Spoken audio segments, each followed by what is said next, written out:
ಪ್ರತಾಪ್ ಗೌಡ ಪಾಟೀಲ್ ಮಾಜಿ ಶಾಸಕರು ಸುದ್ದಿಗೋಷ್ಠಿಯಲ್ಲಿ ಕಾಂಗ್ರೆಸ್ ವಿರುದ್ಧ ವಾಗ್ದಾಳಿ. ಪಟ್ಟಣದ ಬಸವೇಶ್ವರ ನಗರದಲ್ಲಿರುವ ಭಾರತೀಯ ಜನತಾ ಪಾರ್ಟಿ ಪಕ್ಷದ ಕಾರ್ಯಾಲಯದಲ್ಲಿ ಪ್ರತಾಪ್ ಗೌಡ ಪಾಟೀಲ್ ಮಾಜಿ ಶಾಸಕರು ಸುದ್ದಿಗೋಷ್ಠಿಯಲ್ಲಿ ಮಾತನಾಡಿ ಕಾಂಗ್ರೆಸ್ ಸರ್ಕಾರದ ವಿರುದ್ಧ ವಾಗ್ದಾಳಿ ನಡೆಸಿದರು. ಮಸ್ಕಿ 5A ಕಾಲುವೆ ಜಾರಿ ಮಾಡದಿದ್ರೆ ಹೋರಾಟಕ್ಕೂ ಸಿದ್ಧ. ನಾರಾಯಣಪುರ ಬಲದಂಡೆಯ 5A ಉಪ ಕಾಲುವೆ ಯೋಜನೆ ಸಾಧ್ಯವಿಲ್ಲ ಎಂದು ಗೊತ್ತಿದ್ದರೂ ಸಹ ಚುನಾವಣೆ ಸಂದರ್ಭದಲ್ಲಿ ಅಧಿಕಾರಕ್ಕೆ ಬಂದರೆ ಯೋಜನೆ ಜಾರಿ ಮಾಡುತ್ತೇವೆ ಎಂದು ಜನರಿಗೆ ಸುಳ್ಳು ಭರವಸೆ ನೀಡಿ ಅಧಿಕಾರಕ್ಕೆ ಬಂದು 6 ತಿಂಗಳಲ್ಲಿ ತನ್ನ ನಿಜ ಬಣ್ಣ ಬಯಲು ಮಾಡಿದೆ ಎಂಬುದಕ್ಕೆ ಜಲಸಂಪನ್ಮೂಲ ಸಚಿವ ಡಿಕೆ ಶಿವಕುಮಾರ್ ಅವರು ಸದನದಲ್ಲಿ ನೀಡಿದ ಉತ್ತರವೇ ಸಾಕ್ಷಿ ಎಂದು ಮಾಜಿ ಶಾಸಕ ಪ್ರತಾಪ್ ಗೌಡ ಪಾಟೀಲ್ ಹೇಳಿದರು.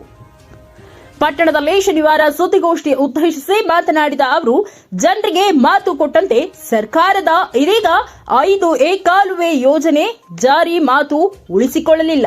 ಇಲ್ಲದಿದ್ದರೆ ಬಿಜೆಪಿಯಿಂದ ಬೃಹತ್ ಹೋರಾಟ ಮಾಡಲಾಗುವುದು ಎಂದು ಎಚ್ಚರಿಸಿದರು. ನೀರಾವರಿ ವಂಚಿತ ಗ್ರಾಮಗಳಿಗೆ ವಟಗಲ್ ಬಸವೇಶ್ವರ ಏತ ಹರಿ ನೀರಾವರಿ ಯೋಜನೆ ಮಂಜೂರಾತಿ ನೀಡಿಸಿದ್ದೆ. ಆದರೆ ಕಾಂಗ್ರೆಸ್ ಸರ್ಕಾರ ಅದನ್ನ ರದ್ದು ಮಾಡಿತ್ತು. ಈಗ ಈ ರೈತರಿಗೆ ಶಾಶ್ವತ ನೀರಿನಿಂದ ವಂಚನೆ ಮಾಡಿದೆ ಎಂದು ಆರೋಪಿಸಿದರು.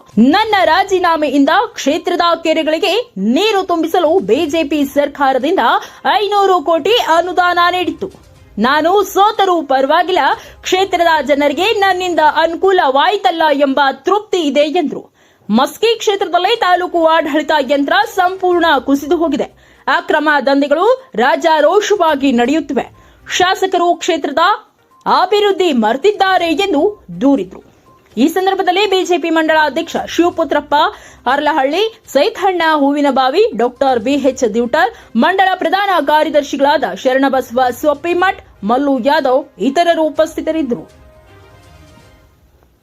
ವರದಿಗಾರ ಎಸ್ ನಜೀರ್, ಪ್ರಜಾಪ್ರತಿಧ್ವನಿ ಕನ್ನಡ ಸುದ್ದಿವಾಹಿನಿ, ಮಸ್ಕಿ. ಈಗಾಗಲೇ ಕಾಲುವೆ ಬಗ್ಗೆ ಮಾನ್ಯ ಶಾಸಕರು ಏನು ಇಂದಿನ ಒಂದು ಉಪಚುನಾವಣೆಯಲ್ಲಿ ಮತ್ತು ನಂತರದ ಸಾರ್ವತ್ರಿಕ ಚುನಾವಣೆಯಲ್ಲಿ ಕಾಂಗ್ರೆಸ್ ಪಕ್ಷ ರೈತರಿಗೆ ಒಂದು ಸುಳ್ಳು ಭರವಸೆಯನ್ನ ನೀಡಿತ್ತು. ಯಾಕಂದ್ರೆ ತಾಂತ್ರಿಕವಾಗಿ ಯಾವುದೇ ಕಾರಣಕ್ಕೆ ಆಗದೇ ಇರುವಂತಹ ಒಂದು ಯೋಜನೆ ಅಧಿಕಾರಿಗಳು ಮಾಡೋದಕ್ಕೆ ಸಾಧ್ಯ ಇಲ್ಲ ಅಂತ ಅಂದಮೇಲೆ ಅದಕ್ಕೆ ಪರ್ಯಾಯವಾಗಿ ನಾವು ಒಟಗಲ್ ಬಸವೇಶ್ವರ ಹರಿ ನೀರಾವರಿ ಯೋಜನೆಯನ್ನ ಮಂಜೂರು ಮಾಡಿಸಿ DPR ಮಾಡೋದಕ್ಕೆ ಆದೇಶವನ್ನ ಮಾಡಿಸಿದ್ವಿ ನಮ್ಮ ಸರ್ಕಾರದಲ್ಲಿ. ಆದರೆ ಇವತ್ತು ರೈತರು 5A ಕಾಲುವೆನ ಆಗಬೇಕು ಅಂತೇಳಿ ಆ ಒಂದು ಉಪಚುನಾವಣೆಯಲ್ಲಿ ಮತ್ತು ನಂತರದ ಸಾರ್ವತ್ರಿಕ ಚುನಾವಣೆಯಲ್ಲಿ ಧರಣಿಯನ್ನ ಮಾಡಿ ಅವತ್ತಿನ ಇಂದಿನ ಮುಖ್ಯಮಂತ್ರಿಗಳಾದಂಥ ಸಿದ್ದರಾಮಯ್ಯನವರಾಗಿರ್ಬೋದು ಮತ್ತು ಇವತ್ತಿನ ಜಲಸಂಪನ್ಮೂಲ ಸಚಿವರು ಮತ್ತು ಉಪಮುಖ್ಯಮಂತ್ರಿ ಡಿಕೆ ಶಿವಕುಮಾರ್ ಅವರು ನಮ್ಮ ಸರ್ಕಾರ ಅಧಿಕಾರಕ್ಕೆ ಬಂದಿದ್ದಾದರೆ ನಾವು 5A ಕಾಲುವೆಯನ್ನ ಮಾಡೇ ಮಾಡ್ತೀವಿ ಎಂಬ ಭರವಸೆಯನ್ನ ಸಾರ್ವಜನಿಕರಿಗೆ ನೀಡಿರುವಂಥದ್ದು. ಇವತ್ತು ಅದು ಒಂದು ದಾಖಲೆ ಸಹ ಇರುವಂಥದ್ದು. ಆದರೆ ಇವತ್ತು ಸರ್ಕಾರ ಅಧಿಕಾರಕ್ಕೆ ಬಂದು ಈಗಾಗಲೇ 7 ತಿಂಗಳಾಗಿದೆ. ಶಾಸಕರು ಪ್ರತಿ ಅಧಿವೇಶನದಲ್ಲಿ ಇದರ ಬಗ್ಗೆ ಪ್ರಶ್ನೆಯನ್ನ ಹಾಕ್ತಾರೆ. ಪ್ರಶ್ನೆಗೆ ಸರ್ಕಾರ ಉತ್ತರವನ್ನ ಒಂದು ಹಾರಿಕೆ ಉತ್ತರವನ್ನು ಕೊಡ್ತಾ ಬಂದಿತ್ತು. ಆದರೆ ಮೊನ್ನೆ ಬೆಳಗಾವಿ ಅಧಿವೇಶನದಲ್ಲಿ ಇವತ್ತು ಆ 5A ಕಾಲುವೆ ಮಾಡೋದಕ್ಕೆ ಆಗೋದಿಲ್ಲ ಎಂಬ ಒಂದು ನಿಟ್ಟಿನಲ್ಲಿ ಹೇಳಿಕೆಯನ್ನು ಕೊಟ್ಟು ಇವತ್ತು ನಾವು ಮುಂಚೆ ಏನು ಒಟಗಲ್ ಬಸವೇಶ್ವರ ಹರಿ ನೀರಾವರಿ ಯೋಜನೆಯನ್ನ ಮಾಡೋದಕ್ಕೆ ಒಂದು ಪ್ರಸ್ತಾವನೆ ಸಲ್ಲಿಸಿದ್ವಿ, ಅದರ ಬಗ್ಗೆ ಪರಿಶೀಲನೆ ಮಾಡ್ತೀವಿ ಎಂಬ ಒಂದು ಮಾತನ್ನ ಇವತ್ತು ಸರ್ಕಾರ ಹೇಳಿದೆ. ಇದರಿಂದ ಜನರ ಅರ್ಥ ಮಾಡಿಕೊಳ್ಬೇಕು, ರೈತರು ಅರ್ಥ ಮಾಡಿಕೊಳ್ಬೇಕು. ಇವತ್ತು ಸತ್ಯನೇ ಆಗಿರ್ತದೆ ಹೊರತು ಇವತ್ತು ಅದು ಇವತ್ತಿಲ್ಲ ನಾಳೆ ಜನರಿಗೆ ಗೊತ್ತಾಗುತ್ತೆ ಎಂಬುದಕ್ಕೆ ಇದೇ ಒಂದು ಉದಾಹರಣೆ ಅಂತ ನಾನು ಹೇಳೋದಕ್ಕೆ ಇಷ್ಟಪಡ್ತೀನಿ.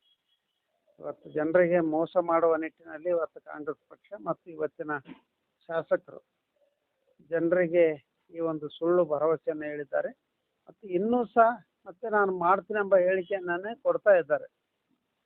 ಇದು ಹಂಗೆ ಚುನಾವಣೆಗೆ ಹೋಗೋದಕ್ಕೆ ಇಲ್ಲಿಯವರೆಗೆ ಸಾಧ್ಯ ಇದೆ, ಇಂಥ ಭರವಸೆಗಳನ್ನು ಕೊಡ್ತಾ ಹೋಗುವಂಥದ್ದು.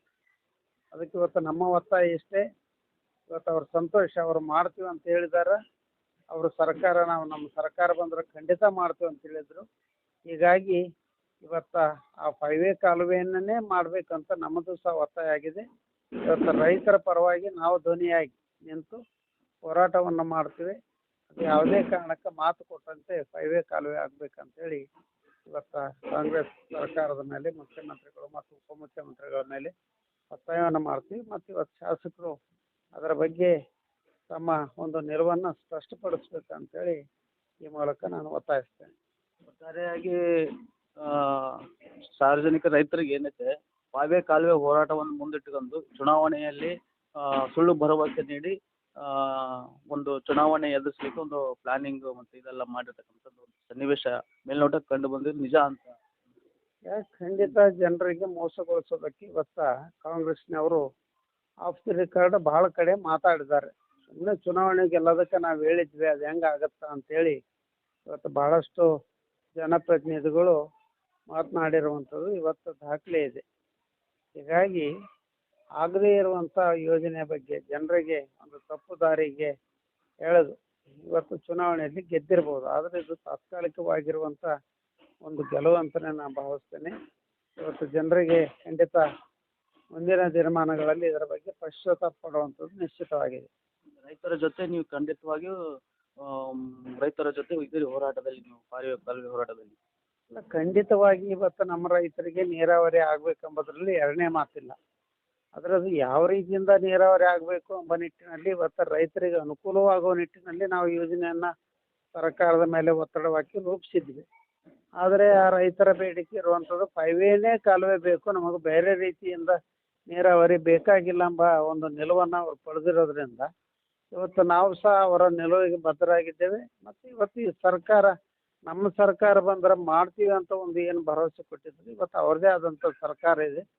ಇನ್ನೂ 4 ವರ್ಷ ಅಧಿಕಾರದಲ್ಲಿ ಇರೋದಕ್ಕೆ ಅವಕಾಶ ಇದೆ. ಅದಕ್ಕೆ ಖಂಡಿತವಾಗಿ ಅದೇ ಒಂದು ಯೋಜನೆಯನ್ನು ಮಾಡಬೇಕು ಅಂತೇಳಿ ನಾನು ಒತ್ತಾಯ ಮಾಡ್ತೇನೆ. ಮತ್ತು ರೈತರ ಪರವಾಗಿ ಕಾಂಗ್ರೆಸ್ ಸರ್ಕಾರ ಬಂದು 6 ತಿಂಗಳು ಕಳೆದು ಈಗಾಗಲೇ 7ನೇ ತಿಂಗಳಲ್ಲಿ ಮುಂದುವರ್ತಾ ಇದೆ. 7 ತಿಂಗಳಿನಲ್ಲಿ ಇವತ್ತು ಸರ್ಕಾರ ಈ ರಾಜ್ಯದಲ್ಲಿ ಅಧಿಕಾರದಲ್ಲಿ ಇದೆ ಎಂಬುದೇ ಒಂದು ಅಸ್ತಿತ್ವ ಇಲ್ಲದ ನಿಟ್ಟಿನಲ್ಲಿ ಇವತ್ತು ಕೆಲಸ ಆಗ್ತದೆ. ಕೇವಲ ಚುನಾವಣೆ ಭರವಸೆಗಳನ್ನು ಈಡೇರಿಸುವ ನಿಟ್ಟಿನಲ್ಲಿ ಮಾತ್ರ ಕಾಂಗ್ರೆಸ್ ನಿರತವಾಗಿದೆಯೇ ಹೊರತು ಯಾವುದೇ ಅಭಿವೃದ್ಧಿ ಕೆಲಸ ಕಾರ್ಯಗಳು ಇವತ್ತು ಇಡೀ ರಾಜ್ಯದಲ್ಲಿ ನಡೀತಾ ಇಲ್ಲ. ಮತ್ತು ಹಿಂದಿನ ಸರ್ಕಾರದಲ್ಲಿ ಆಗಿರುವಂಥ ಕೆಲಸ ಕಾರ್ಯಗಳು ಸಹ ಇವತ್ತು ಅರ್ಧಮರ್ಧಕ್ಕೆ ನಿಂತು ಇವತ್ತು ಅವು ಪೂರ್ಣಗೊಳ್ಳದ ನಿಟ್ಟಿನಲ್ಲಿ ಇವತ್ತು ನಾನು ಶಾಸಕನಾಗಿದ್ದಾಗ ತಂದಿರುವಂಥ ಅನುದಾನಗಳು ಸಹ ಇವತ್ತು ಪೂರ್ಣಗೊಳಿಸೋದಕ್ಕೆ ಇವತ್ತಿನ ಶಾಸಕರಿಂದ ಆಗಿಲ್ಲ. ಮತ್ತು ಅವು ಯಾಕೆ ಪೂರ್ಣಗೊಳ್ತಾ ಇಲ್ಲ ಎಂಬುದರ ಬಗ್ಗೆ ಸಹ ಗಮನ ಹರಿಸೋದಕ್ಕಾಗಿಲ್ಲ. ಇವತ್ತು 7 ತಿಂಗಳಲ್ಲಿ ಕೇವಲ ಒಂದು ಪುಟ್ಟಿ ಮಣ್ಣು ಹಾಕೋದಕ್ಕೆ ಇವರಿಂದ ಆಗಿಲ್ಲ. ಹೀಗಾಗಿ ಕೇವಲ 6 ತಿಂಗಳಲ್ಲಿ ಸರ್ಕಾರ ಜನರಿಂದ ತಿರಸ್ಕೃತಗೊಂಡದ ಅಂತ ನಾನು ಭಾವಿಸ್ತೇನೆ. ಯಾಕಂದರೆ ಈ ಜನ ಕೇವಲ ಈ ಗ್ಯಾರಂಟಿಗಳಿಂದ ಬದುಕೋದಕ್ಕಾಗೋದಿಲ್ಲ. ರೈತರು ಇವತ್ತು ಅತ್ಯಂತ ಭೀಕರವಾಗಿರುವಂಥ ಬರಗಾಲದಲ್ಲಿ ತತ್ತರಿಸಬೇಕಾದಾಗ ಇವತ್ತು ರೈತರಿಗೆ ತಕ್ಷಣ ನೆರವಿಗೆ ಬರಬೇಕಾಗಿತ್ತು. ಕೇವಲ ಕೇಂದ್ರ ಸರ್ಕಾರದ ಮೇಲೆ ಗೂಬೆ ಕೂಡಿಸೋದನ್ನು ಹೊರತುಪಡಿಸಿದರೆ ಇವತ್ತು ನಾವು ಏನು ಮಾಡೋದಕ್ಕತ್ತೀವಿ ರೈತರಿಗೆ ಎಂಬುದರ ಬಗ್ಗೆ ಯಾವುದೇ ಭರವಸೆ ಇಲ್ಲ. ಹೀಗಾಗಿ ಸರ್ಕಾರ ಖಂಡಿತ ರೈತರ ನೆರವಿಗೆ ಬರಬೇಕು. ಅಭಿವೃದ್ಧಿ ಕೆಲಸ ಕಾರ್ಯಗಳಿಗೆ ಇವತ್ತು ಒತ್ತನ್ನು ಕೊಡಬೇಕು. ಮತ್ತು ಮಾನ್ಯ ಶಾಸಕರು ಇವತ್ತು ಈ ಕ್ಷೇತ್ರದಲ್ಲಿ ಏನು ಅಭಿವೃದ್ಧಿ ಕೆಲಸಗಳು ಕುಂಠಿತಗೊಂಡಿದ್ದಾವೆ, ಇವತ್ತು ನಾವು ತಂದಿರುವಂಥ ಅನುದಾನಗಳು ಇವತ್ತು ಅರ್ಧಮರ್ಧಕ್ಕೆ ಆಗಿರುವಂಥವನ್ನ ಪೂರ್ಣಗೊಳಿಸುವಂಥ ನಿಟ್ಟಿನಲ್ಲಿ ಕೆಲಸ ಮಾಡಬೇಕು. ಮತ್ತು ಮುಖ್ಯವಾಗಿ ಇವತ್ತು ನಂದವಾಡಿಗೆ ನೀರಾವರಿ ಯೋಜನೆ ಇವತ್ತು ಅದು ಯಾವ ಹಂತದಲ್ಲಿದೆ, ಏನಾಗಿದೆ ಎಂಬುದರ ಬಗ್ಗೆ ಮಾನ್ಯ ಶಾಸಕರು ಗಮನ ಹರಿಸಿರೋದು ನನ್ನ ಕಣ್ಣಿಗೆ ಕಾಣ್ತಾ ಇಲ್ಲ. ಯಾಕಂದರೆ ಇವತ್ತು ಅದು ಸಹ ಭಾಳ ಆಮೇಲೆ ಯುಗದಲ್ಲಿ ಕೆಲಸ ನಡೀತಾ ಇದೆ. ಇವತ್ತು ಅದರ ಬಗ್ಗೆ ಸಹ ಆದಷ್ಟು ಪೂರ್ಣಗೊಳಿಸುವ ನಿಟ್ಟಿನಲ್ಲಿ ಗಮನ ಹರಿಸ್ಬೇಕಂತೇಳಿ. ಮತ್ತು ಮಸ್ಕಿಯ ಪಾಲಿಟೆಕ್ನಿಕ್ ಕಾಲೇಜ್ ನನ್ನ ಒಂದು ಶ್ರಮದ ಫಲವಾಗಿ ಇವತ್ತು ಆ ಕಾಲೇಜ್ ಮಸ್ಕಿಗೆ ಮಂಜೂರಾಗಿ ಇವತ್ತು ಸುಮಾರು 7 ಕೋಟಿ ರೂಪಾಯಿಗಳ ಕಟ್ಟಡ ನಿರ್ಮಾಣ ಆಗಿ ವರ್ಷ ಕಾಲೇಜ್ ಪ್ರಾರಂಭ ಆಗಿದೆ. ಆದರೆ ಮಾನ್ಯ ಶಾಸಕರಾದಂಥವ್ರು ಇವತ್ತಿಗೂ ಆ ಕಾಲೇಜಿಗೆ ಭೇಟಿ ಕೊಡುವಂಥದ್ದಾಗಿಲ್ಲ. ಮತ್ತು ಆ ಕಾಲೇಜಿಗೆ ಬೇಕಾಗಿರುವಂಥ ಮೂಲಭೂತವಾಗಿರುವಂಥ ಸೌಲಭ್ಯಗಳು ಮುಖ್ಯವಾಗಿ ಇವತ್ತು ಹಾಸ್ಟೆಲ್ ಆಗಬೇಕು. ಹಾಸ್ಟೆಲ್ ಆದರೆ ಮಾತ್ರ ಪಾಲಿಟೆಕ್ನಿಕ್ ಕಾಲೇಜ್ ನಡೆಯೋದಕ್ಕೆ ಸಾಧ್ಯ. ಇಲ್ಲದೇ ಇದ್ದರೆ ಪಾಲಿಟೆಕ್ನಿಕ್ ಕಾಲೇಜ್ ಮುಂದಿನ ವರ್ಷಕ್ಕೆ ಮುಚ್ಚಿ ಹೋಗುತ್ತೆ ಸಂಖ್ಯೆ ಇಲ್ಲದೆ. ಅದಕ್ಕೆ ಇವತ್ತು ಆದಷ್ಟು ಬೇಗ ಇವತ್ತು ತಮ್ಮದೇ ಸರ್ಕಾರ ಅಧಿಕಾರದಲ್ಲಿ ಇರೋದ್ರಿಂದ ಈಗಾಗಲೇ ನಾನು ಮಾನ್ಯ ಉನ್ನತ ಶಿಕ್ಷಣ ಸಚಿವರಿಗೆ 2 ಹಾಸ್ಟೆಲ್ಗಳನ್ನು ಮಂಜೂರು ಮಾಡ್ರಿ ಅಂತೇಳಿ ಮನವಿಯನ್ನು ಸಲ್ಲಿಸಿದ್ದೇನೆ. ಇವತ್ತು ಮಾನ್ಯ ಶಾಸಕರು ಅದರ ಬಗ್ಗೆ ಒತ್ತಡವನ್ನು ಹಾಕಿ ಆದಷ್ಟು ಬೇಗ ಆ ಪಾಲಿಟೆಕ್ನಿಕ್ ಕಾಲೇಜುಗಳಿಗೆ ಹಾಸ್ಟೆಲನ್ನು ಮಂಜೂರು ಮಾಡಿಸ್ಬೇಕು. ಇಲ್ಲದೇ ಇದ್ದರೆ ಕಲ್ಯಾಣ ಕರ್ನಾಟಕ ಅಭಿವೃದ್ಧಿ ಮಂಡಳಿಯಿಂದ ಆದ್ರೂ ಹಾಸ್ಟೆಲ್ಗಳನ್ನು ಮಾಡಬೇಕಂತೇಳಿ ಒತ್ತಾಯಿಸ್ತಾರೆ. Subscribe now and press the bell icon. Never miss an update. ಕ್ಷಣದ ಸುದ್ದಿಗಾಗಿ ವೀಕ್ಷಿಸಿ ಪ್ರಜಾಪ್ರತಿಧ್ವನಿ ಕನ್ನಡ ಸುದ್ದಿ ಮಾಧ್ಯಮ.